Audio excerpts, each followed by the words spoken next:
Well, hello, and welcome to Opal City Confidential, a Starman podcast, episode 2.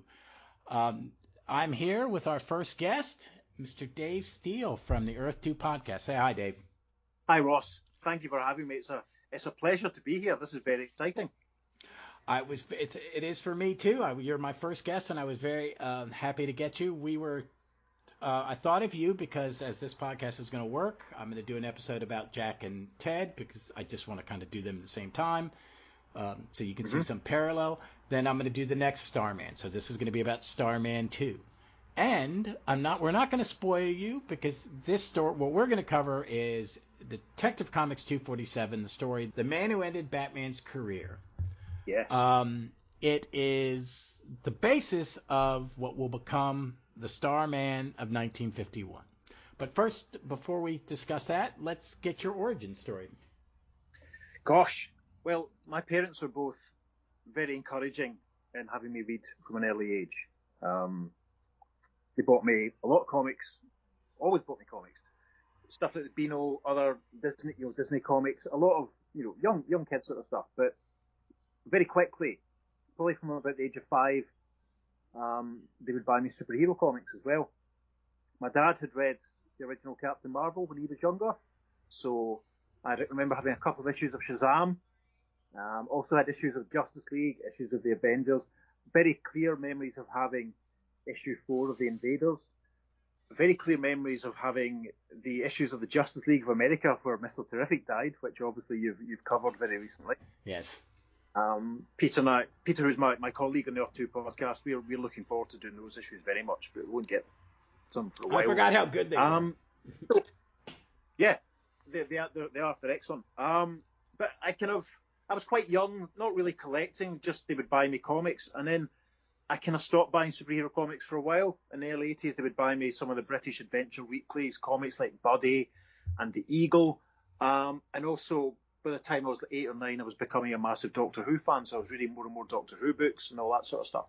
But during the 1985, 1986, sort of, it came to be known as the hiatus, when they pulled the rug from underneath Colin Baker and delayed his second series.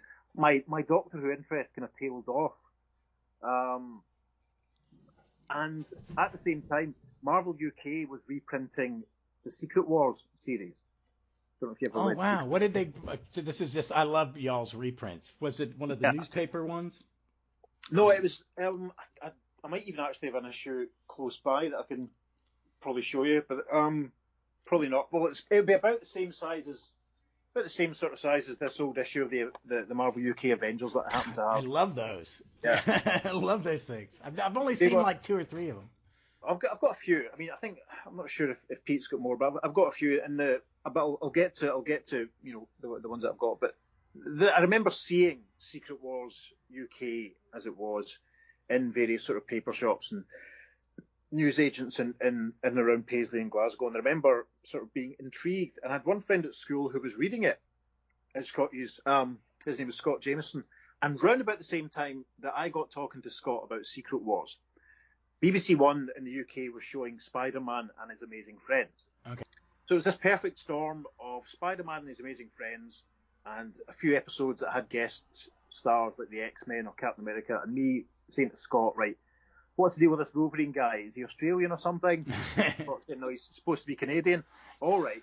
And as I say, my interest in Doctor Who was kind of evaporating because when you're 12 years old and the program's not on.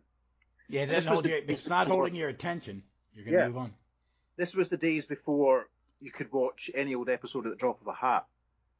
I kind of drifted and, I would think I was reading the Marvel UK Transformers for a while around about this time. But I basically, till end of 1985, became a full-on Marvel zombie that my limited budget would allow. So watching Spider-Man and His Amazing Friends, recording episodes onto the one VHS tape that I had, buying the British Secret Wars, but also started buying some of the American comics, like the Hulk, Captain America. I remember buying the issue of Fantastic Four when Jean Grey came back, that sort of thing. This carried on for a couple of years until Sylvester McCoy started as the Seventh Doctor, and my love for Doctor Who reignited and overtook everything else.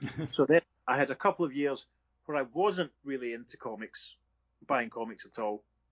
But then I remember around about 89, 90, starting to buy the Hulk again, and it kind of crept in. And Scott, who I mentioned earlier, he'd started reading Green Lantern because of the Emerald Dawn series, and I started buying Green Lantern because I'd enjoyed Green Lantern when I'd been younger. And then around about the same time, there was a Justice Society miniseries, which I remember buying because I'd liked these other versions of the Flash and Green Lantern who I'd met in this Is that the one set in the late 40s or 50s? Yeah. Yeah, okay, I know. I love that one. Yeah, I think it was drawn by all the people that were supposed to be doing the Impact comics for DC, but there was a delay, so that's why they did those. So I gradually, tail end of 91 and 92, sort of swerved fully into DC, starting to read Justice League, getting all the back issues of the Justice League International stuff, reading Superman at the sort of over the few months leading up to the death. That's when I started reading it, and pretty much solidly since then I've been DC sort of pretty much full on until the New 52 period, where I kind of was a little upset by it all, and I pick up a few series now. They tweaked. As I say with most big events, I don't mind events, but they have their diminishing returns. Yes. And that New 52 was a mistake. They've made some corrections, and I'm kind of looking forward to what they're going to do now. I'm hoping they are a little more lighthearted and, make some corrections.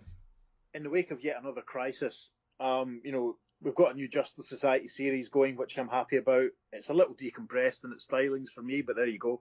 I'm enjoying the Stargirl series. Yeah, I am too. But she's one of my favorite. I loved her original series. She's one of my favorite characters. And that book is just wonderful. It really is. It is. I imagine you'll probably be talking about Stars and Stripes when you get a little bit further on. Oh yeah. Oh, I'm going to cover both Star Spangled Kids, because to me they are now Starman tangent. Oh, absolutely.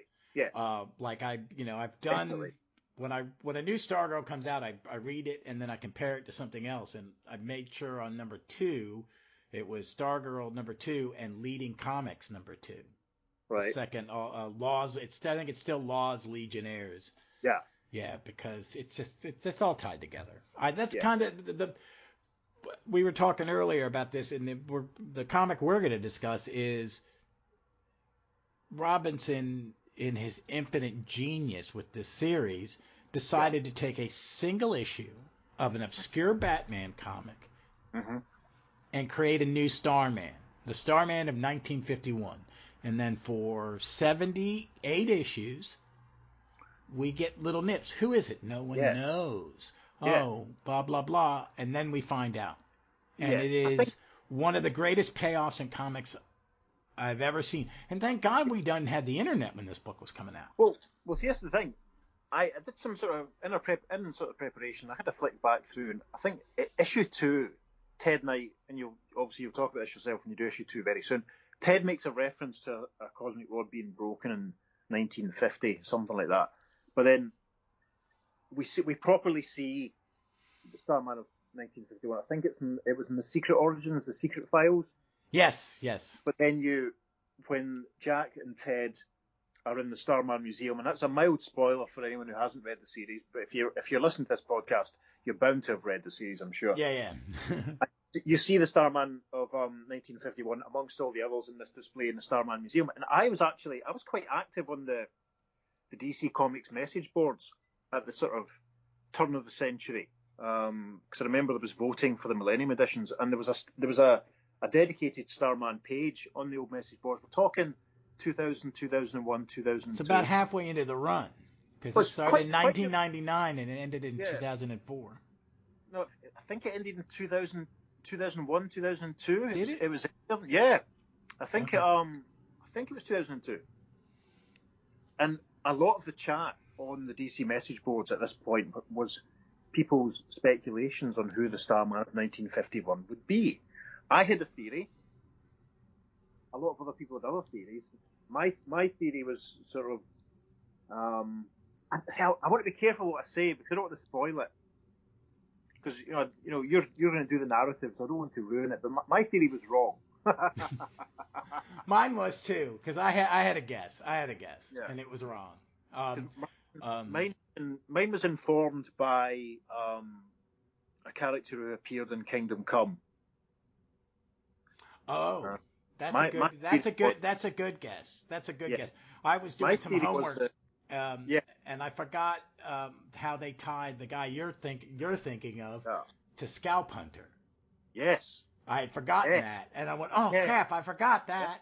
There is, folks. This is yeah, such a. I mean, if you're listening to this, you folks, listen. If you haven't listened, we'll probably talk spoilers when we get to the end of discussing the comic. yes. But there are a Hold on. lot of. This thing is so masterfully created that they intertwine Yeah, Western characters, James Golden James. Age Yeah, villains, 70 throwaway characters. I know. Yeah. You know, this Michael Thomas, the Starman. I call him Disco Starman. Yes. 'Cause he's I've always called him Starman Blue. I think Star- in reference to Superman Red and Superman Blue. okay. Yeah, it was it was a comic that, if the Robinson Starman was a comic that, if you loved DC Comics, if you were Yeah. in the lore, you would get an awful lot from it. But if you didn't, you still got enough to tell you the story. You could still enjoy the story for exactly what it was, and you didn't lose anything if you didn't know the history. I reread it all during the pandemic, and I was struck by just how consistently it takes a little while to get going. It's a slow burn. No, but that is so strategic. Yeah, That's Act the 1. number of times that Jack is narrating a panel, and a breeze blows through the city and caresses him like a lover. That happens like two or three times. Yeah. Like, come on, James, get a new metaphor. But it's, as you said, you're giving examples of weaving in the Blue Starman, weaving in Starman of 51, but there would also be oblique references to characters like Captain X or Codename Assassin, really obscure people.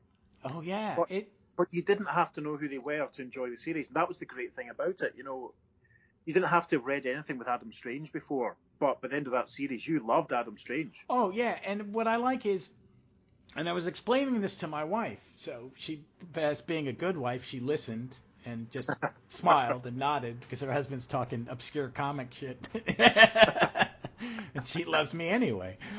We have a room full of comics and Doctor Who stuff, and we have a cabinet, a shelving unit under our TV that has 14 TARDISes. 14? I have 26 TARDISes in my house. I thought I was bad. I've got about 7. I bought every one of those. I'm selling one of my first Doctor ones because I need some money. But I have a first Doctor one. Oh no, I'm all in. I bought a region-free player so I could get the blue steel boxes of the animated stuff. But I was talking to her about it. It's like in DC, and it's something I like. I love Marvel. I love DC. I love them both. But they're two different monsters. And there's something about DC that is Bob. Okay, I'm not going to say his name. Bill Finger and the real writers of Batman created Gotham City. And Sure. it's a character in the piece. Yeah. Jerry Siegel created, and later writers created Metropolis, and it's a character in the piece. Yes.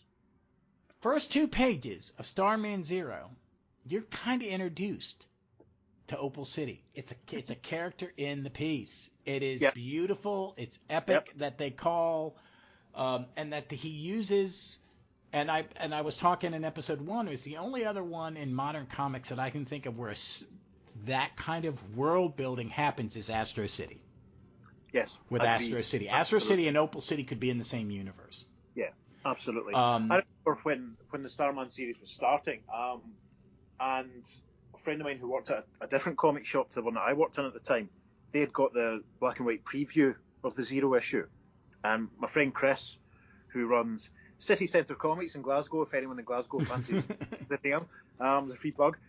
I remember him saying to me, do you remember how Barry Allen used to live in Central City and there was, Gateway City and all this kind of stuff? And I was like, yeah. And he said, they've created a new city. And we were like, brilliant. What's it called? Opal City. All right, cool. Can I have a look at the black and white preview? Yeah, there it is. Can I keep it? Yeah, why not?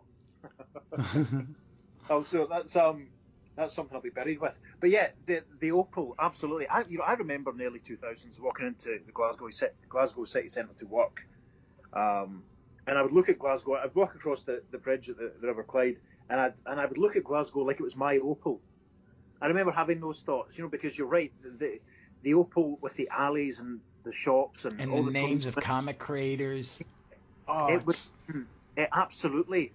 It's probably the second most important character after Jack. Agreed. Oh yeah, it is. And I like. Hold on, I'm gonna pull up my Omnibus Volume One. I have so many. I bought the 2 compendiums too, so when I travel, I can. Right. They're nice though. They're beautiful. I've got 3 and 6 to hand. I got 1 and 6 here on my desk.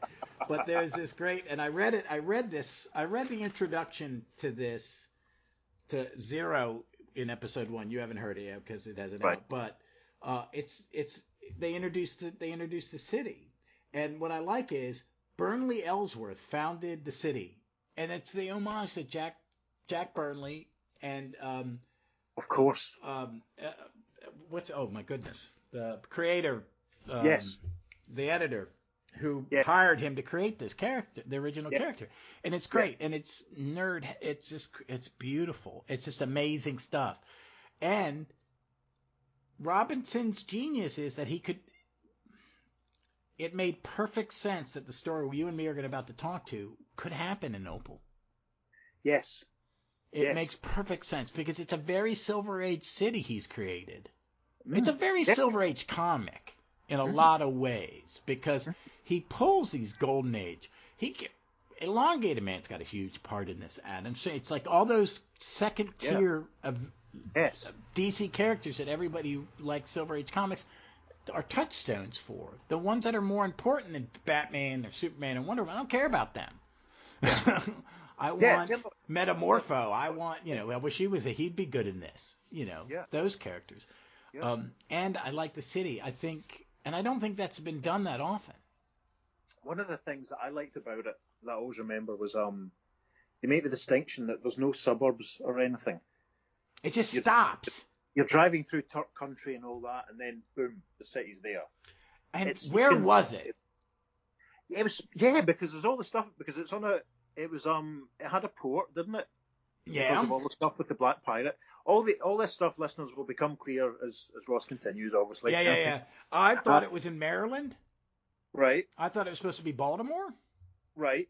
Your American geography is a lot better than mine, so I'm just going to say right and agree with you.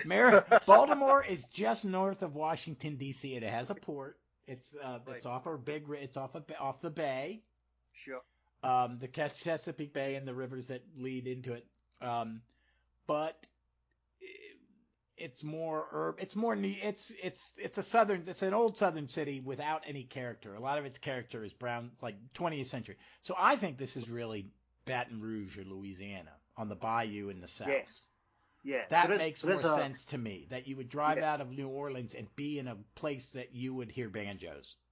Yeah, there is that. Yeah, that fits in with Turk country. There is a sort of flavour of the deep south to it, and obviously, like Jack has to do. I'm not right. I'll be very careful. We don't want to spoil the last page of the last issue. No. But Jack has quite a journey to go on at the end of the series. Yes, he does. He has for it to be on the East Coast, And the Western element that there are Western characters. Scalp Hunter, who's a Western, is a. I don't know if he'd be problematic. Western character. Yeah, that's an. It's a hard one. I've not read enough Scalp Hunter to really get it. So yeah, I've read it a little bit. My brother was a Western comic fan, not me. But that when he retired, when he stops being a Western hero, he moves to the furthest west big city that would exist, other than St. Louis or Chicago, because they're all kind of straight in a straight line. Yeah. It's the Mississippi, and then there was fuck all. Yeah. But it's such a great character. So before we get into this, because I do want to get to the comic, but I want to ask you, where do you rank this Starman as kind of a comic for you? Is it, for me, it's my number one solo book. It's my favorite DC comic of all time. Really? Okay. It's up. It's single things from beginning to end. It is mine too. It was a massive influence on me. I remember there's photographs from my sister's university graduation, and you can tell I'm trying to be Jack Knight because I have big sideburns and my hair is what's left of it is sort of, trying to. I didn't have any tattoos before I started reading Starman. Yeah. I've got a tribal star on my left shoulder, which is terribly faded and dated now, but that was inspired by, I suppose, the design of the hoodie. I'm wearing my hoodie with Jack's astrological star from the back of his leather jacket on it. I loved it. Talked about, which was that James curated and cultivated a series that took everything from DC lore, respectful, used a lot of stuff from the past respectfully, brought in a lot of new stuff, and as you say, created Opal City, and it tied in, but it stood, and it was just so strong. And it meant, I was 21 when it started, so it would have been 28 when it finished, so it kind of accompanied me through some very formative years, and I treasure it. Yeah. I absolutely do. I haven't bought the new compendiums, but despite having all the original issues, I still bought the omnibuses when they were, or the omnibus in Glasgow when they were released. I sold my issues when the trades came out for Space, and then I wish I hadn't sold those trades because you were nice enough to take photographs of all the introductions and afterwards, because I kind of want those for reference. And James Robinson documented this work. He wrote some in the comics. There's some great stuff, folks. So if you get the hardcovers, the omnibus has that first letter he wrote about creating it and how his journey in life is reflected in this story a great deal, and he talks about it very openly, which is very, very engaging and very interesting. Yeah. But if it came out in 99, I was 35. Right. And I was just kind of buying some comics, and it really, I hadn't had a comic hit me like that. Yeah. And I haven't had many in the last 30 years. I read Avengers, and I like runs, and I don't like runs. I read Justice League, I like runs, I don't like runs. Yeah. I read Legion, I go back to the ones I like, and I don't like some of the more recent stuff. But then, like, say, Astro City, and I don't know if you've read Black Hammer. No, Black Hammer is something that I've been meaning to investigate. Peter, my you will enjoy it is a love letter to Silver Age comics, and you'll go, oh crap, this is amazing. Yeah. But this is just I've always been a teen book, and this is going to play on a podcast site. Let's Team Up. That's about teams. But there are families too, and a family in comics is teams. Superman family, that's a teen book. Batman family, that's a teen book. Shazam family, all these things are teen books, and he builds this family. He really builds a family, the Knights, and then the other Starmen, and then the O'Dares, and Shade. He takes, I think Shade's more famous for us as Silver Age fans because he popped up a boatload in those JLAJs. The Shade was practically a known entity. He'd been in one Golden Age story with Jay Garrick. And about Vigilante 4 or 5 fights Silver Age stories? Yeah, he pops up in the first JLA JSA team up. He's in Flash 151. He pops up again in a couple of others. But, it was almost like he started from scratch. Yeah, he did. And he's and it makes the villain who goes, yeah, I am a criminal, but not when I'm inside Opal City. Yeah. One reason I bought the compendium because it has that last post, which I've never read.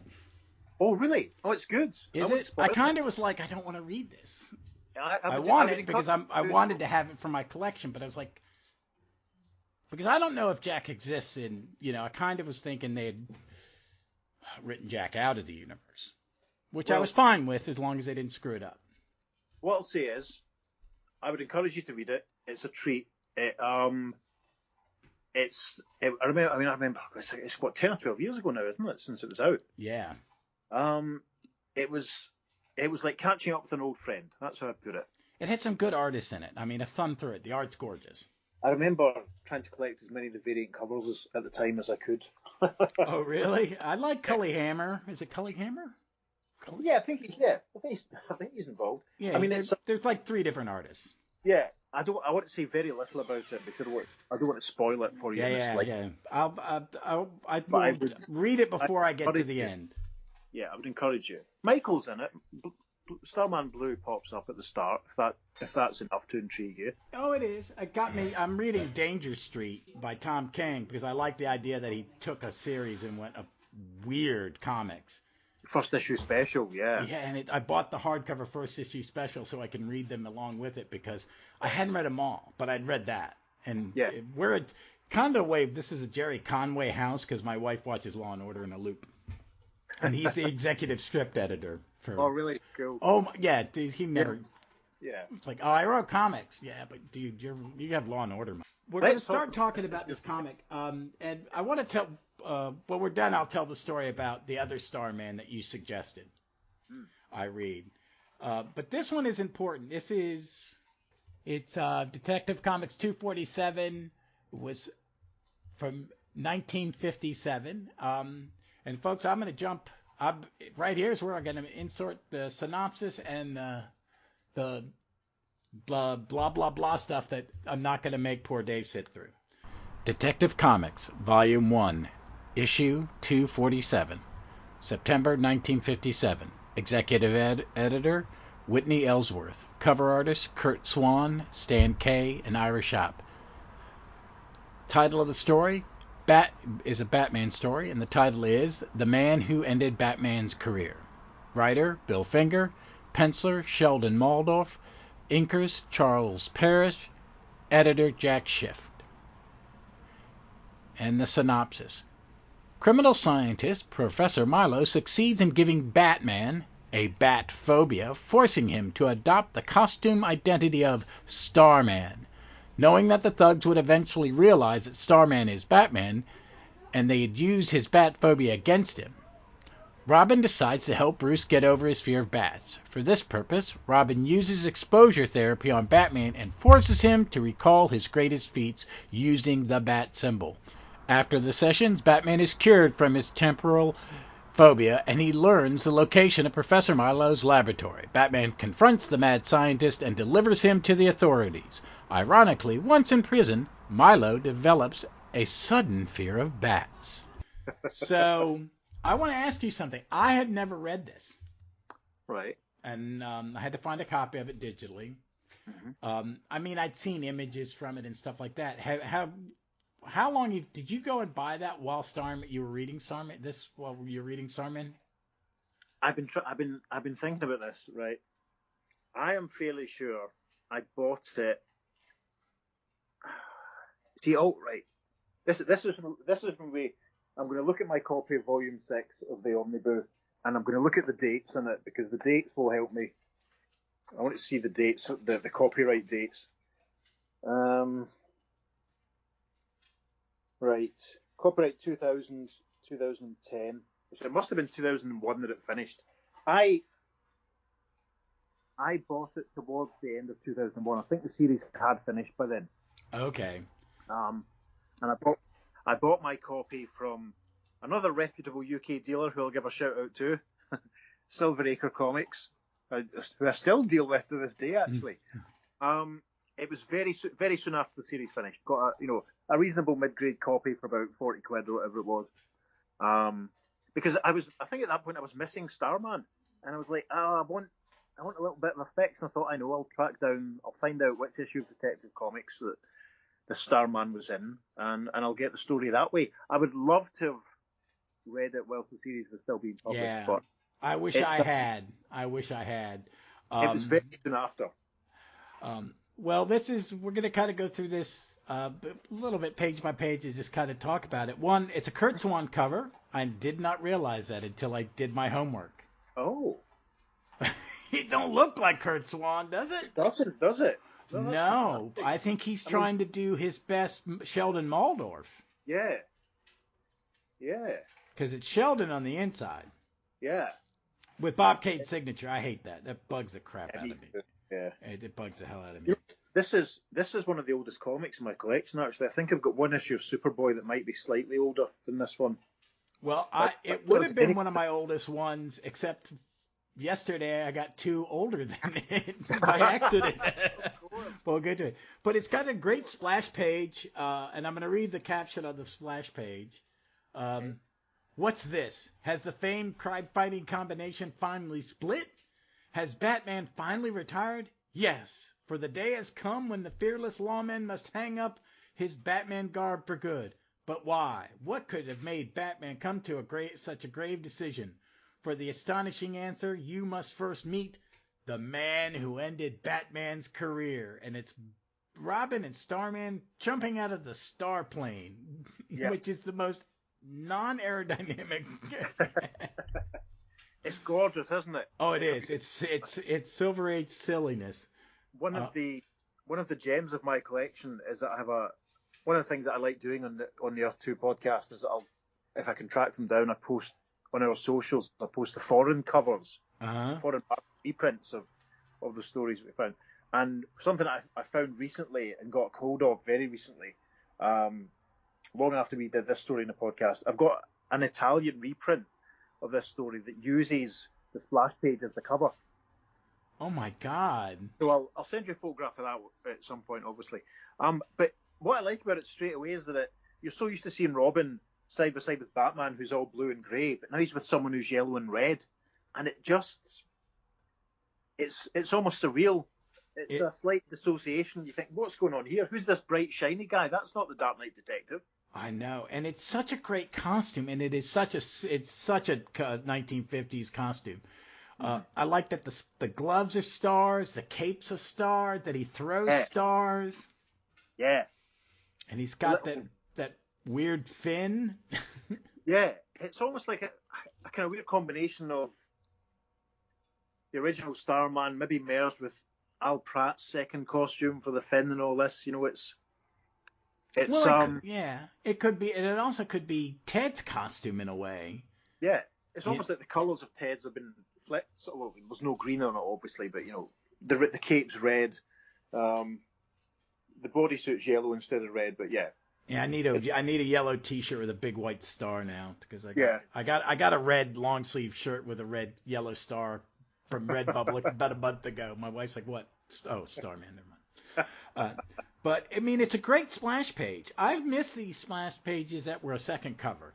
I'm covering Legion, and they're constant, and they're great because you get these things with the gangsters and their stereotypical pinstripe suits. That I love that Silver Age Batman and Robin with Robin the Boy Wonder logo. Mm-hmm. And I like how this story in the second page just jumps into like you're reading a Starman comic. Yes. Because you don't see Batman for pages. It doesn't mess about. Because you see the star plane flying through the sky, and there's star a full signal. Moon. There's a full moon, so everyone should take a drink. And yeah, it's you know, it almost picks up with the splash page kind of left off in a way. But I love the people sort of looking at the star signal, which is there instead of the bat signal. That's clever because obviously regular readers are going to be like, what's going on here? Yeah. Oh, I know. What I like it. I want to say this. I've read a lot of Silver Age Batman, but a lot of the stories are repetitive. You know, you just change the villain, change the costume. The Batman with the rainbow costume. There are a lot of Batman in weird costume stories. This one's a little more, though, because it gives you... It's not until the bottom of the third page that you know that Starman's Batman. Yeah. But it's like it's got them hovering over the I love it when they're coming out of the star plane on the rope ladder. He's got his stars. Yep. I just caught this that it's got the direction arrow in one panel to the other, so you make sure you read it in the right order. Even just the panel, I suppose technically it's panel 5 of Robin and Starman punching out the bad guys. That's terrific because you're sort of, Robin's like, let's take them, Starman, and the bad guy's like, Starman, that's enough for me. I'm lambing. You're automatically you're thinking, who is this guy? What's happened to Batman? And you know, he's in a way he's riffing on Batman because instead of a bat plane, we have a star plane. The little pouch of stars is at his belt, so that's almost a giveaway, you know, like Batman's utility belt. And then of course they have a secret height, you know, the Star Loft as opposed to the Bat Cave. What's his new headquarters called? The Star Loft. The Star Loft, top of page 3 there, yeah. And you know, in a way, it's almost disappointing to find out that it's Bruce Wayne in a different costume. You know, because you think this is really, really interesting. Who is this guy? You know, and Kind of like those the Batman of other, what is it, the international Batman? Sure, Batman, yeah, of other countries and all that sort of stuff. Oh yeah. Yeah.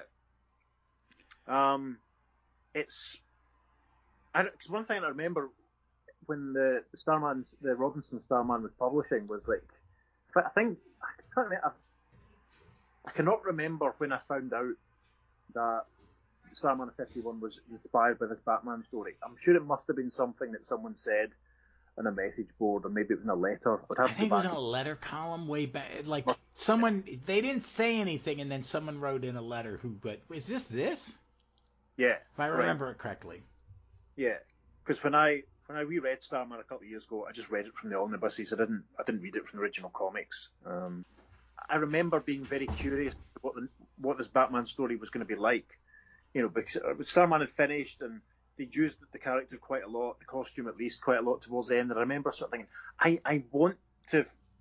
I need to find this. I want to find out, you know,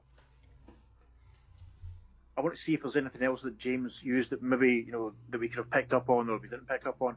But I just love the scene of, you know, Batman taking the mask off and Starman taking the mask off and it's Bruce revealed. And you're sort of, right, why is this happening? What's going on? What has led to it? And then in perfect fashion, it goes, you know, we were talking earlier, I like a good thought bubble. I miss them. And then it goes into the origin of what happened. And because I've just read this, I never realized that this is the first appearance of Professor Milo. Yeah. And that if you watch enough DC cartoons in the last, 20 years, he's in a lot of them. I was reading that list, and it's like every time he's appeared, a different actor has done his voice. Oh, really? It's like 5 different people. That's funny. But he's a great villain. And the whole thing, it's him and his cronies in this uber super with a giant computer and test tubes and big giant cathode tubes, and he creates a substance that can give you phobias from a light beam. Yeah. And he's going to make paranoid phobic of bats. Yeah. Because we get the professor tells us that Napoleon was scared of cats, which I don't know if that's true or not. But it's an interesting. I don't know. Did DC ever really lie with its fun facts? You know what? I always talk about Pete and I always talk about the Flash fact pages you used to get in the pages of the Flash. My favourite's always the one about how a single piece of straw can pierce the trunk of a tree if it's caught in a tornado and hurled at it quickly enough. That's lingered in my head for decades. I don't know if it's true. No way of testing it. Yeah, I mean, looking at Professor Milo, he's hideous. Look at the lines in his face. Look at his Guy Gardner haircut. You would not want to meet him on a dark night, would you? No, he would be that guy that sat next to you in a bar and you'd get up and move. Yeah. But I love it how he puts it into a spotlight of the bat light, and it hits Bruce in the face at what weird event is this? At the next as always, Batman. This is in the Silver Age truck, so Batman isn't broody. He goes to charity events. Yeah. Yes. He is. This is pre Batman TV and way pre Denny and Neil. Yeah. Next day at a charity benefit where Batman was an honored guest, and he's introduced, and it's now our bat signal announces our guest speaker Batman, and that's right. And he's Milo has treated the spotlight with this chemical or whatever, and all of a sudden Batman's he's shaking. Yeah, it's fascinating the way that he says it. I've already painted the phobia liquid on the spotlight lens, so this chemical is transmitted by light. Oh yeah, amazing.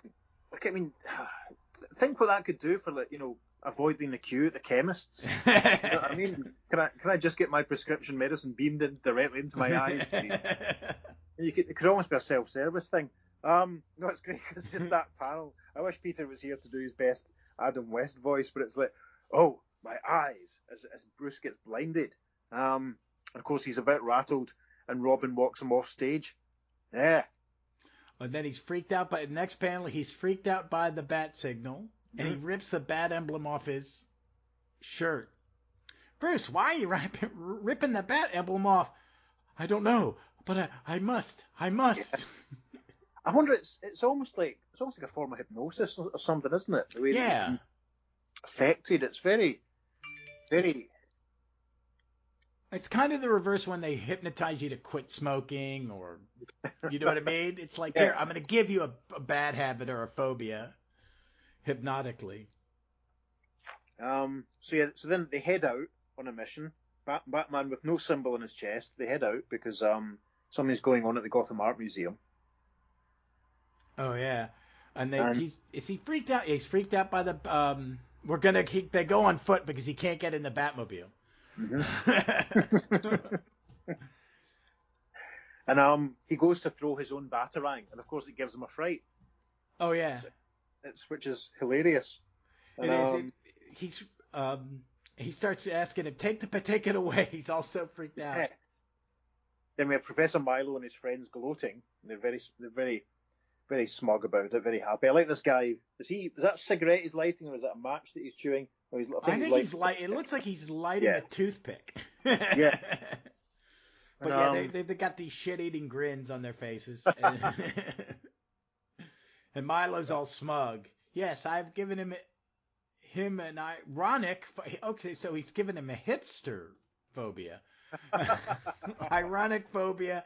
I've made Batman afraid of bats. Yeah. It's interesting. It would be like making Wesley Dodds afraid of sand, or making Our Man afraid of anything that told the time. Can you imagine? That's obviously what he would do next, I think, isn't it? Then we jump to them. They're swinging on roofs as they do. I always wonder, what are you swinging from if that's the highest building? Yeah, it's the same. It's the same question my mum always asks whenever she goes to see a Spider-Man movie at the cinema. Is like, what does he fire his rope onto? And I've always just sort of thought it must be a very high building, dear. I guess like they loop their bat rope around something and they're swinging round. It's one of the great unanswered questions, isn't it? Oh yeah, but they land there and the guy just he's defeated by a bat Jack in the Box. From the bad guys, and Batman freaks out and falls off the building, and Robin has to save him by jumping like 2 stories onto a wooden flagpole and catching a 210-pound man. Yeah, those sequence of panels at the bottom of page 7, they're tremendous because Batman falls off the top of the building, and you see the massive shadow that he casts, with his cape sort of blown out, and they'll take a drink because of the full moon up above them, and Robin jumping down. It's very dynamic, and you really sort of fear that, Robin must have been going at some speed to get ahead of him, and as you say, to catch him take Batman's full weight with one hand. Dick Grayson's very strong. Well, he's parents are trapeze artists. He's got a lot of upper body strength, probably. Of course, does lots of ups, lots of press ups. And then we go back to the Batcave. I like the use of that Maldorf's using with shadow, because you see in the first panel on page 8, Batman and Robin are in silhouette. Yes. Then you see Batman get freaked out by his own shadow, and then the page ends is people gangsters talking crap about Batman under a streetlight in silhouette. Yeah, it's gorgeous, and I like the panel in the middle when the little boy shows Batman his kite, his new bat kite, and that even frightens him. But it's gorgeous. I mean, every single panel is beautiful. You can imagine every single one of them being pulled out and, stuck in a t-shirt, or Roy Lichtenstein, whatever his name is, ripping one of them off. It almost looks like they're carol singing in the final panel, doesn't it? They're singing their anti-Batman carols. And then the next panel, we get them designing the Starman, or not just all of a sudden he's got a Starman costume. Yeah. But it's great. I love this version of. I'm not as familiar with Sheldon Maldorf's Batman art. I haven't read an awful lot of Batman. I'm on about this all the time. In the wake of the 1989 movie, it seemed to me that for the next year or two, and it continues to this day, DC just were flogging the heck out of Batman. I remember stuff like Digital Justice and Arkham Asylum, and Batman Goes to Clacton, and Batman Goes to the Shops, and all these prestige format comics they were publishing. So my Batman collection is tiny.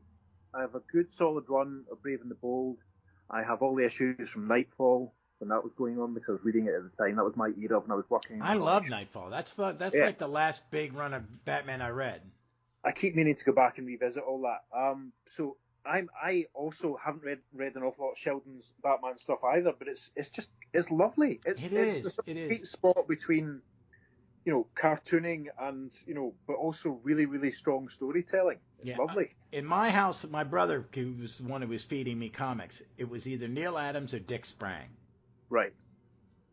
Perfect. So I'm like, and Dick Sprang's very cartoony and it's very 1950s, but I'm not familiar with this. So this is a nice surprise because one of my favorite Superman artists is Wayne Boring. Sure. I love Wayne. This is kind of like he's got a big head like Wayne Boring and it's obscenely square jaw like Wayne Boring. Yeah, and the big barrel chest going on. Yeah, I know what you mean. Yeah, I can see that. And I like you know, I like that Robin doesn't look too. I have to be careful how I phrase this. Robin doesn't look too young.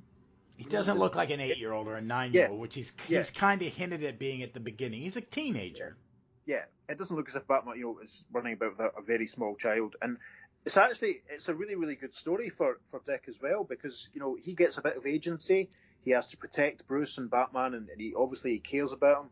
And he comes up with as we see in page 9, he comes up with a plan on how he can get him back to normal. It's a really good story for Robin. Yeah, when he does aversion therapy, he keeps showing him images of of them fighting crime. Yeah. You know, like on page 10 where he's showing them black and white movies. Yes. So it's a color comic, and since they're not color movies aren't that big, everything's in black and white. Yeah. And he shot the Bat Cape, the Bat Flashlight, the Batmobile. Yeah, that's a great sequence of panels because panel 2 it looks like he's fighting some kind of the caveman. He's fighting the caveman, and then panel 1 has a trick where he's distracted someone by hanging his cape over what does that say? A stanchion? I'm not sure what that is. But then we see the Batmobile jumping over a collapsing bridge. It's terrific. This is what you want. Yeah, and then he's on a Mayan. What is this? A Mayan. Mayan temple or something. Yes, it's some. But see, I love it. And then you see the bad guys, and I really love the way the bad guys look in this. It looks like you're reading like one of those bad true crime comics from the 50s. Sure. Like what's his name? The artist's name, Johnny Craig. Sure. Yeah, because they're all a little grotesque. They all look different from each other, exaggerated features. There's our friend that's with his lit matchstick again. And Milo and his Guy Gardner haircut, and they're all dressed. They all get different patterns on their suits, so they're flagged up as being different characters. That's nice, rather than just having them all looking a bit generic. And I think that's a very. I'm reading a lot of Kurt Swan Legion right now, and that every Legionnaire is perfectly distinct. Yes. And that I think sometimes in Silver Age comics you get that. I mean, these are stereotypical gangsters, but they're just not throwing the same gangster. So on the next page is Starman shows up, and they throw a giant bat at him, thinking he's going to freak out because they figured out that Starman is Batman. Yeah. And Batman he gets on top of it and rides it and chases the bad guys, and then pops it. It's a balloon. Yeah, and one of them says, then Starman can't be Batman, because he's not scared of the bat anymore. They don't know that Dick has pulled this trick and fixed them. I love the fact that he then sends the balloon after them to trip them up and catch them. Yeah, and he pops it and it covers them. Yeah. And then he shows up and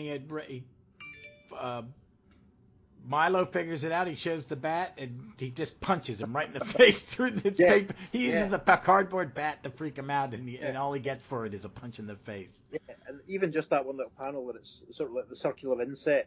We can see the stubble on the side of Milo's head because he hasn't been to the barber's for a couple of days. That's funny. And I just love that it's so dynamic the way that Starman just punches right through the bat symbol. And all you see is really the fist. He punches through something that was a symbol of fear, but now he's not scared of it anymore, and that's That's lovely. And then he takes off the Starman uniform and casts that familiar shadow and light in Milo's laboratory. It's cracking. Yeah, and then you see Milo at the end in a jail cell, and he's fat phobic now, and the guards are just laughing at him. That's right. Fantastic. Really concerned about the patient and their care, aren't they? Oh yeah.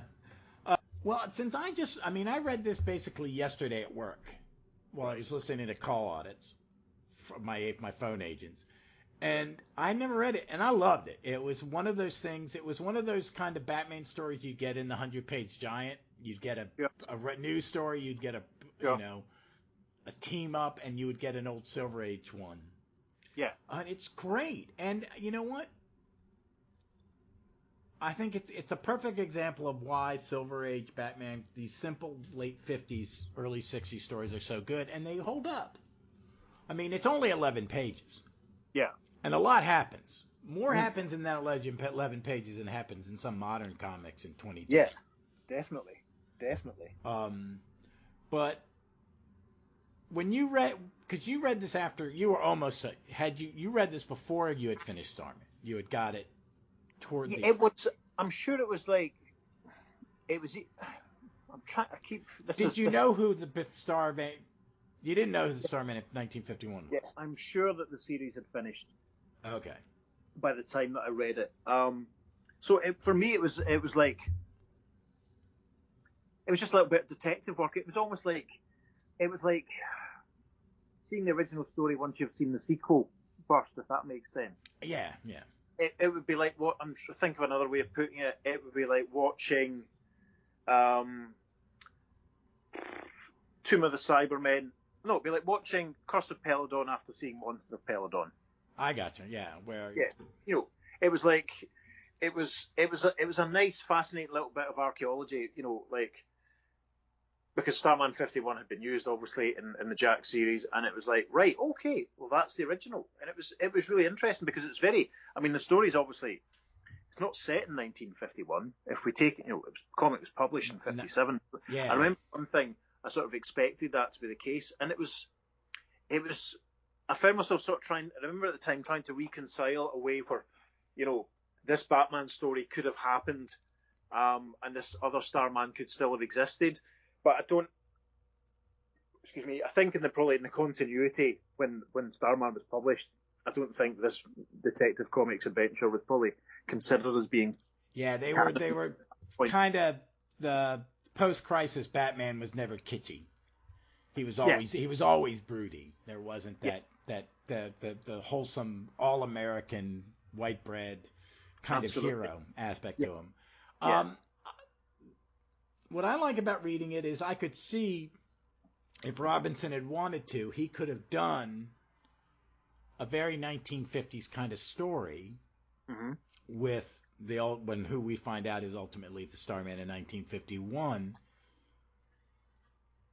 because of the way he told stories. When you would do times past and stuff like that. Of course, yes. He loved to tell. We flash backward a lot. It's an annual event almost, like the conversations with David. Yeah. That you're going to have it, like when you see them in the fit, when you see Ted. When they let the Ragman die, spoiler, that when him and some Justice Leaguers don't save somebody. Yes. That's a great issue. Yeah, and it kind of gives you why Ted isn't a hero, because it said that Ted had stopped being, he had a mental break because of his being one of the people who developed the bomb. That's right. Yeah. Yeah. So someone needed to guard his city for him, and we don't really we find out who it is later.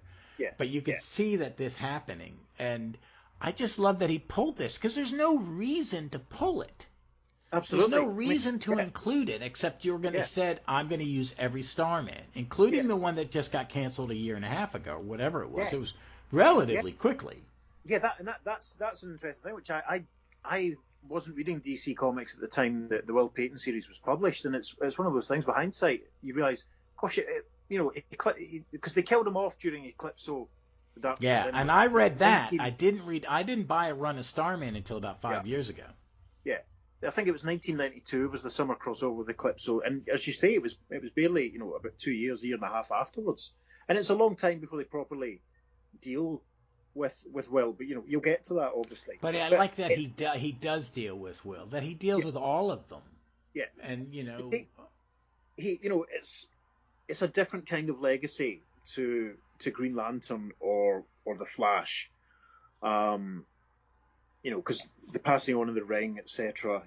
We're about to do an episode on Earth 2 where we meet another one of Hal Jordan's sort of stand-in replacements. But this is and obviously Wally West was Barry Allen's nephew, so there was that aspect of the legacy thing. But the thing with all the different Starmen was there was nothing to connect them. No, the only three that are interconnected are the three Knights. It's just the name, is that it? And you've got Ted, you've got this one-off thing in a Batman story, you've got the other Batman story, you've got Michael the Blue Starman, you've got the guy in Adventure Comics in the 70s and 80s, and I mean, of course, I'm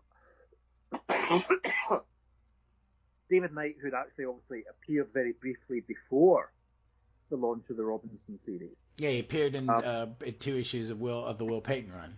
Yeah, which I think were the first 2 issues of that series that I bought. I bought them actually. I remember quite clearly. Summer '97, I bought them when the Robinson series was still running. And James took all these different Starmen, tied them all together, made it coherent, but still folded in a lot of other DC stuff, but still created essentially a brand new series at the heart of it. Yeah. It didn't. As I said at the top, you didn't have to know everything he was referring to because he did it all. And I think the Starman of 51 is one of the most imaginative ones because I'm sure that 90-95% of the people reading the series would have no idea. Probably thought it was a new character. Well, probably had no awareness of the Detective Comics. Yeah, why? I mean, as someone who's picking, what gets me is Starman. It is such an iconic, and it is an important. I think it's in a lot of ways an important comic of that late '90s, early 2000s. It's very influenced by Neil Gaiman's Sandman. Yeah, it is, and a new way of creating your own little pocket universe inside DC. I've never read Gaiman's Sandman. I just started to read it recently. Yeah, Sandman did similar things because it used like the characters from House of Mystery and House of Secrets, and it brought in Hector Hall as Sandman, stuff like that, and all that sort of stuff. But what I like about this is that the creation of all the mythos and the intertangling of them, he does it in such a slow way that you don't really need to ever go back and read it. Do you need to find would someone reading it now need to find the first issue special with Michael? No, because you're introduced to him slowly, and he doesn't give you everything at once. He brings Michael in. Michael doesn't do anything for a while, and then Michael does something. He brings in. He changes Solomon Grundy to suit, or Tony Harris changes Solomon Grundy, which creates a need for James Robinson to write him differently. Yeah.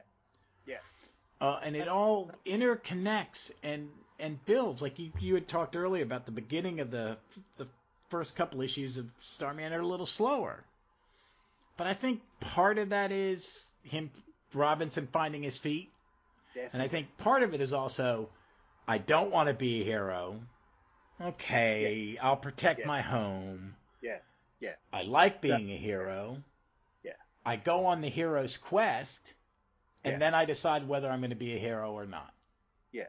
And it is it's bigger and bigger and bigger.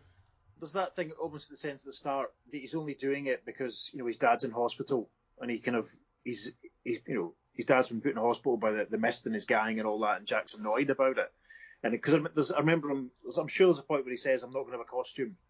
Yeah, he straight up says in issue 1 or 2, he's like, I'm in it. I'm just gonna go. He just puts on some stuff to protect himself, and he goes off into battle. Because David, right? You've done. David's dead. I've done 61, Adventure 61, and Starman 0.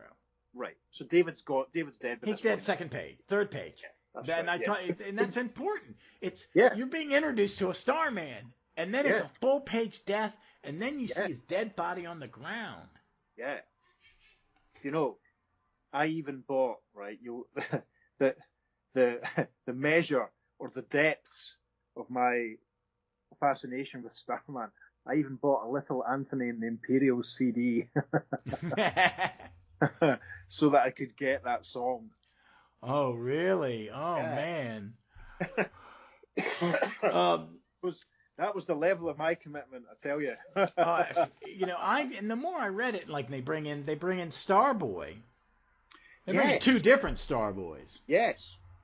Yeah, and that's where my theory about who the Starman of 1951. Because my theory was, I think we've been told. Do you remember when they published the secret files, the Starman secret files? It had a timeline at the back, and I remember this was a good 3 or 4 years before the series finished, and it had at the end of this timeline, Opal City destroyed, Jack no longer Starman, and it was like, what? But it was also indicated quite a good significant period before the end, and I can't remember the specifics, for which I apologise. But we knew that this guy Danny Blaine was coming, and we'd seen in Kingdom Come, and we were told in the supplementary material for Kingdom Come that the Starman that you saw in Kingdom Come, which was the Mark Waid, Alec Ross series published in 1995, very famous, that this was the Starman, this was the adult Starman from the Legion of Superheroes brought back to the present day. And my theory was the Starman of 1951, and this was based on the fact that there was a story in the Starman 80-page giant that featured the 1951 Starman, who seemed very young, very inexperienced, quite not fully confident in what he was doing. And my theory was that he was Tom Carerr. That would have been a good guess. He was Starboy on it, but he'd come back as it was a little too early. He was aiming to be the sort of, destined to be the Kingdom Come. Start that again. He was destined to be the Kingdom Come Starman, but he'd gone a little bit further back and hung about 1951 for a year. Now, of course, that's not who he is, and we're not going to say who he is just yet, in case anyone who hasn't read the series. But I'm sure most people are listening will have. But did you have a theory at the time? I thought it was Jack. Ah, that makes sense. Yeah. Because especially when he goes off into space on his grand quest, it's like, oh, he goes back. I'm a Doctor Who fan like you. I'm a time travel guy. I went, he's gonna be. That's brilliant. And he does it, and I also liked that it's the only time he wore a costume. Yeah. That he actually wore a costume. Yeah. And that he, because he's seen pictures of it, that it's a causality where he sees the costume that makes him create the costume so he can see the costume. Yes.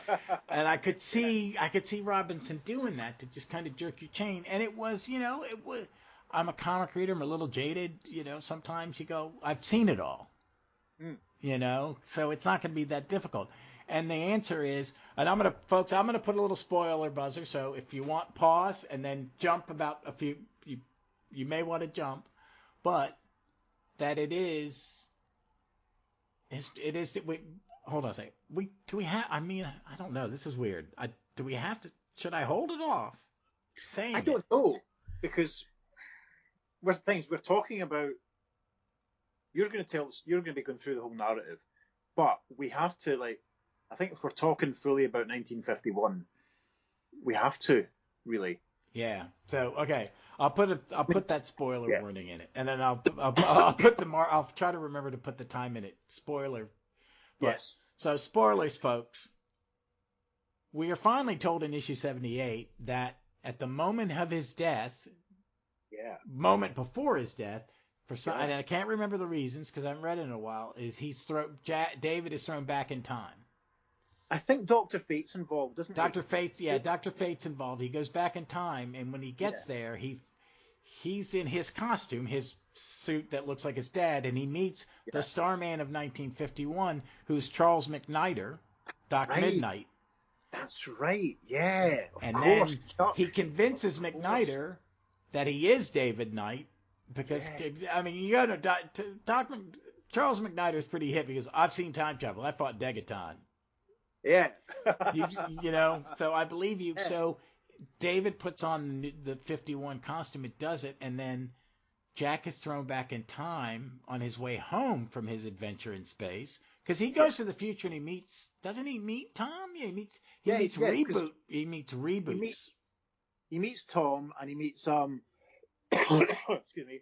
He meets 1994 Reboot Tom and Tasmia Maller. I can't remember. I don't think they were calling her Shadow Lass anymore. I think it was Umbra for that point. Yeah, that was Reboot. They were Reboot Legion. When it started, it was pre-reboot, and then when he goes to the future, it's post-reboot. Yeah, and they also, because they link Shadow Lass into Michael Thomas's Starman because he's from her homeworld. Yeah, and she's a descendant of him. I think it's something like that. Yeah. Yeah, like he's the. I'd have to go back. Someone after him is the first Shadow person, and she's a legacy hero. Because they had said that, because I just read a Legion where, the Stalag in space, Shadow Lad's in there, and he's her predecessor. Yeah. Of course. Yeah, I'd forgotten that when I read that. It's kind of, I haven't done a Legion reread in a while, so it's fresh. And that's kind of like this. This is real fresh. Mm. But it's such a great thing that, and him and David, because you spend all these years with the conversations with David, and sometimes David's a bit of a prick. Yes, that's the early ones. He loosens up as time goes on, because we get these interludes where they have conversations that are we ever really told what they are? No, it all seems to be either Jack's asleep, but there's one point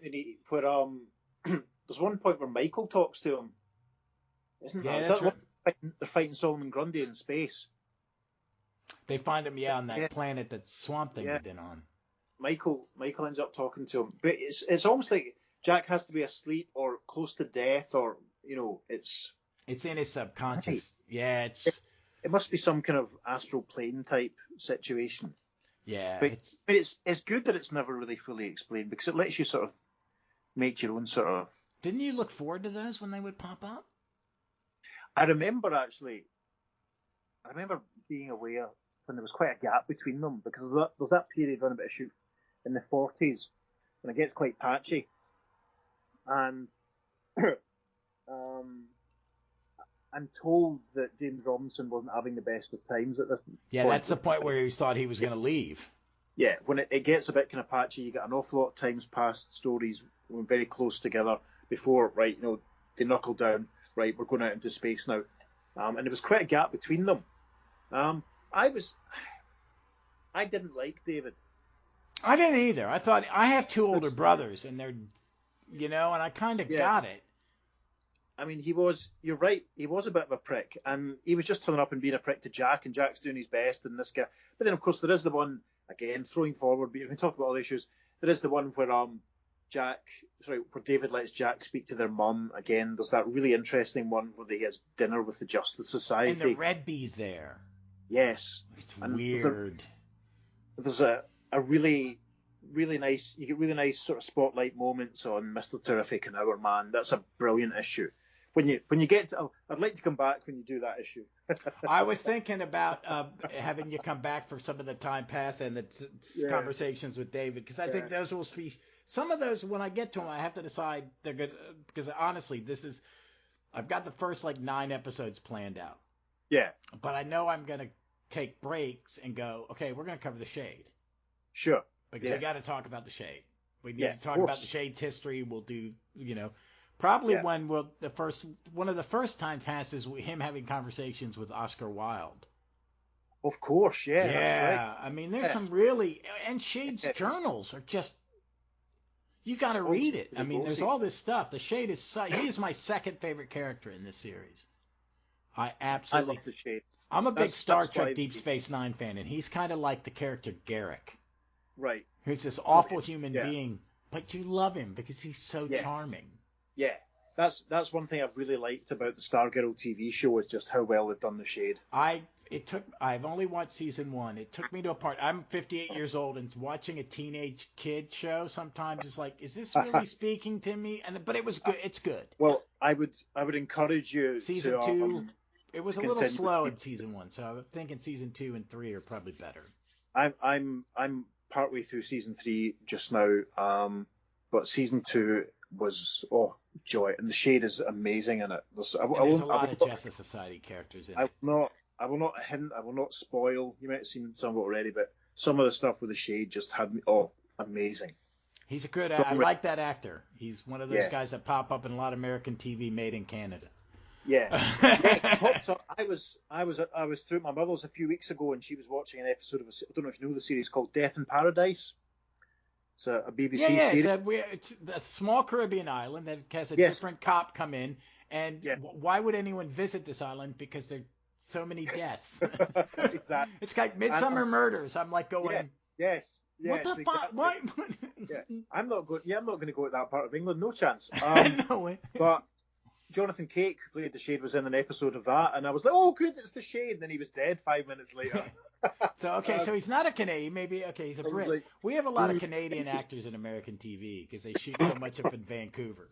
Yeah, I think he's Brit. I mean, I've seen him in a few other. Now that it's funny, having seen him as the Shade, I've seen him in a few other things since. Like he popped up in.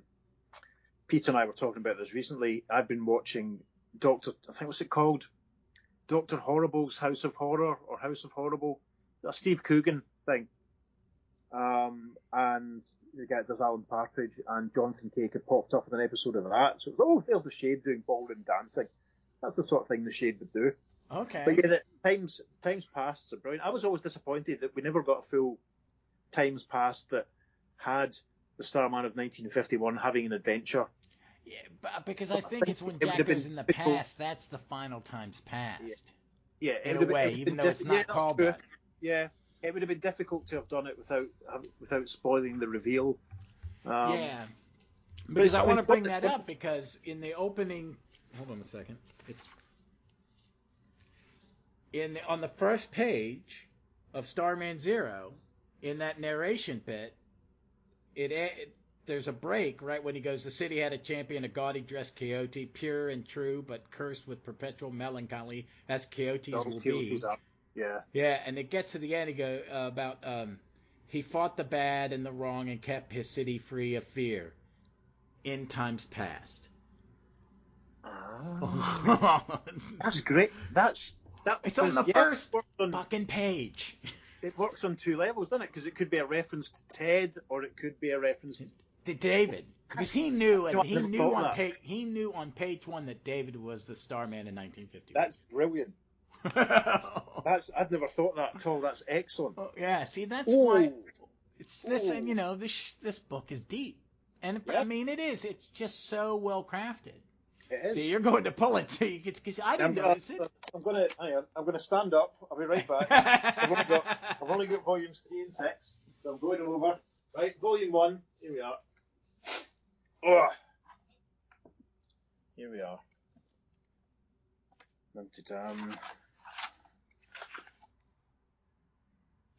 Yes, there it is. Yeah. Right there on page 1 on issue 0. Yeah. It's poor David though. It's weird. It's like, that an episode on David is probably something else entirely. This episode's all about the guy in 1951. Yeah. So we're gonna talk when I do the first. Please come back when I do the first talking with David. I'd love to. Yeah, because I think that'd be a good one. Because I'm gonna get Pete to come on. I think I'm gonna give Pete the other detective comic. Right. And that was he the one that found the Starman one you showed me, or was that you? The sci-fi one. Yeah, the one because Pete knew about it because it's Starman with a hyphen, which none of the other ones had. Yeah. Pete, I think he did a Batman encyclopedia that mentioned it, and he definitely knew about it. I don't think I knew about it. He has the Flesher Batman encyclopedia from the 1970s.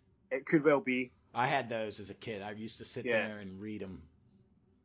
Peter will be able to tell you, but I don't think I knew about that other Starman until Peter told me. No,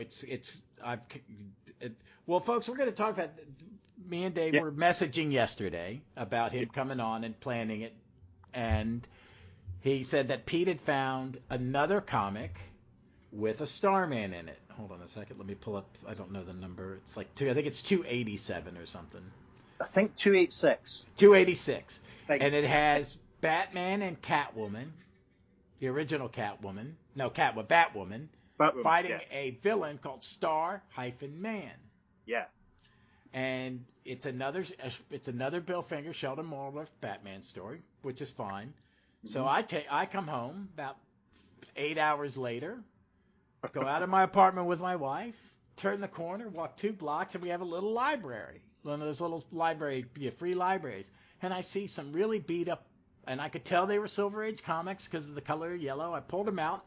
And they had that wonderful smell. 2 of them didn't have covers, and 2 had just their front covers. And as I'm sorting through them, if it ain't the comic I didn't know about until 8 hours earlier that David sent me the picture of, and I immediately took a picture of the little mailbox. I had to run back half a block, take a picture of the mailbox, and send David a picture. This is what I found in this box 10 minutes ago. Unbelievable.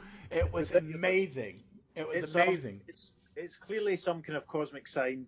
It's that I was supposed to do this podcast, and you and me are supposed to talk about this exactly. Today.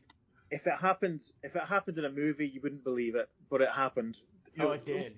What are the chances of it having some Silver Age Batman comics, but actually having that one that we'd actually been talking about yesterday? The only thing weirder if it had both of them in it. Yeah. At that point, I might have to go to a church just to be safe. Yes. Yeah. Hey, keep checking in with that, please. Maybe. I found a handful. I found like the perfect selection of Green Arrow trades. It had Longbow Hunter, Year One by Andy Diggle. Excellent. And another one. I went, okay, those are the only 3 Green Arrow trades of mine and Green Arrow, because I don't really. Oh no, it didn't have the. I do like the Phil Hester drawn series. I'm a big Phil Hester fan. I love his stuff. If you're not reading, are you reading Gotham Year One series? I'm not. No. Would you read it? It's my favorite comic of the year. Slam Bradley and Bruce's grandparents. Oh, I didn't know that. Right, I shall make a note. Oh yeah, it's wonderful. Slam is Slam, and it's film noir, 1950s kind of detective stuff with a lot of punching and bad cops, good cops, and Bruce's grandparents, pieces of shit. Just really terrible. Barry Lindbergh and Charles Lindbergh. There's a kidnap, and it's really dark, and it's perfect Phil Hester stuff. And he did a sci-fi one called Family Tree for Image, which was about an apocalypse. Hang on, I'm going to cross to my shelves again. Hang on. Because what we were talking about wanting to cover stories that are Starman adjacent. Didn't the Shade pop up in some of the Phil Hester Green Arrows? I've been so long since I read them. Well, there's Solomon Grundy. I'm sure Phil Hester should draw Solomon Grundy. I don't know if the lighting here is terrible. I don't know if you can see. Oh wow! Is that the Kevin Smith? No, this is when Brad Meltzer was on it. So that'll be after the Kevin Smith. Let me see which issues it was. Oh, please text me. Yeah, text me so I can remember it, because I'll have to get them. Yeah, 16 to 21. I'm sure it's been collected many times. Yeah, well, I paid for I played for the Ultra app, because when it just saves me from buying floppies, and they dumped a bunch of really good stuff on the app. Just threw crap at it. I was on Fantastic Comic Fan, and I read the entire wedding of Adam and Jean Loring, and it has his search for her, and then all the other stuff. So we're going to be a couple of years away, but we'll be doing some of that on the Earth 2 podcast, because it involves other universes and other dimensions and other realms. I take it you're going to do that Secret Society of Supervillains when they cross over? Yep. That's a great series. That's going to be horrendous to navigate, because it crosses over with Freedom Fighters, and it crosses over with Super Team Family, and but anyways. I know. I've still got one more episode of Freedom Fighters with Billy. We're almost done with the original series. But let's kind of wrap this up. So Starman at 51. Yeah, it's odd that, I wanted to do this one and get it out of the way, because I'm going to do them in order. So, in 2 weeks I'm going to do Thomas. Sure. Or Michael. Yeah. And I've planned it. It's going to be first issue special, which I haven't covered yet for my Danger Street thing, but that'll have a different context. And I'm not going to talk about any of the Danger Street Michael stuff while I'm doing Starman until Danger Street's over. Sure. But I'm going to do Starman and Congarilla #1. And Michael is in an issue of Scooby-Doo Team Up. Oh, yeah, he is. I don't have it. It's John Jones, Martian Manhunter on the cover. I will look for it because I have the Scooby-Doo Meets the Justice Society. That's that's brilliant. Jay Garrick and Wesley Dodds teamed up with Scooby-Doo. I also have the Legion Meets Batman of 1966. Yeah. That's a great one too. Yeah. That's a great one. Yeah, I'm sure it's around about 23 or 24 of Scooby-Doo Team Up. It's probably all on the app. It's probably all on the app. I'll have to find it because there are other ones. I watched I was doing my homework and looking at Wikipedia and other things, and I saw that Starman does have a speaking part in a Brave and the Bold cartoon. Oh, Season 3, number 11, Crisis at 23,000 feet. Okay. And the actor who does the voice decides. Do you remember the American actor Ted Knight, who was on Mary Tyler Moore? Well, this is the thing. This is the Mary Tyler Moore show was a little bit before my time. Yeah, I know. He had his own sitcom, but the actor. I think it was shown in the UK because I remember asking my mom at one point. It's a very it made a lot of money overseas because it was a very feminist comedy. But Ted Knight had a certain way of delivering lines. So the voice actor plays him he was an ad. The character he played, Ted Knight, the character, and I forget the act, he talked a certain way, and he was kind of arrogant newsman. And the actor playing Starman does it. And basically there's John Jones is throwing a part. Did you watch any of the Brave and the Bold cartoon? I've seen a few. It's silly fun. It's just absolutely silly fun. And the guy, Diedrich Balder, who does the voice of Batman's from my home, right near where I grew up. One of my best friends went to the same high school he did. It's right up in D.C., right outside D.C. He's a Northern Virginia kid like me. But but he does it in that voice, and it's really discouraging. But there's a party of the Justice League in the satellite and the JSA, and Batman's not there because he's having an adventure with Talia versus her dad, and the party goes bad. It just goes bad. Aquaman in that is a bit of a prat, and he's making it worse. And the old heroes are kind of like the get off my lawn kind of guys. It's very funny, and Starman is very comical. But Starman's in a cartoon talking. Yeah, it's just not in the background. I mean, it's no Justice League Unlimited. So they gave Ted Knight the voice of Ted Knight. Yes, it was a cheap it was a cheap joke. It was a cheap, lazy joke, and I laughed my ass off. But it's great. I think that I'm sure Prince Gavin was standing about in the background of a couple of episodes. Oh no, he appears in Brave and Bold, and I think he was in a Justice League Unlimited too. I think. Yeah, I'm sure. I remember seeing him standing around. The only one, I think, Will Patton's the only one who's not. Will Payton. Right. Yeah, which I'd like to see. I'm looking forward because I'm going to do. When I cover the weeks I do him, I'm going to do 2 issues, and it's going to be the first time I've read it. Now I read it for the first time a couple of years ago because when I reread the Jack series, the Robinson series, I read the Will Payton stuff for the first time afterwards. It's very interesting. The first couple of dozen issues are really good. It's real because Roger Stern. It's Roger Stern. Yeah, it's proper 80s superhero stuff. It's very, very good. Yeah, I'm a big his run on Avengers is I think one of the top 5 Avenger runs of all time.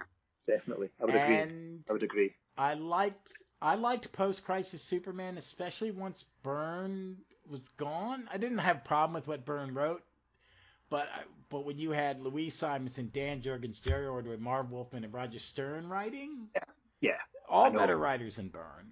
Yeah. And they're very collaborative, where Byrne is not the most collaborative person. Yeah. The first few years of the Triangle numbers were excellent. They really were.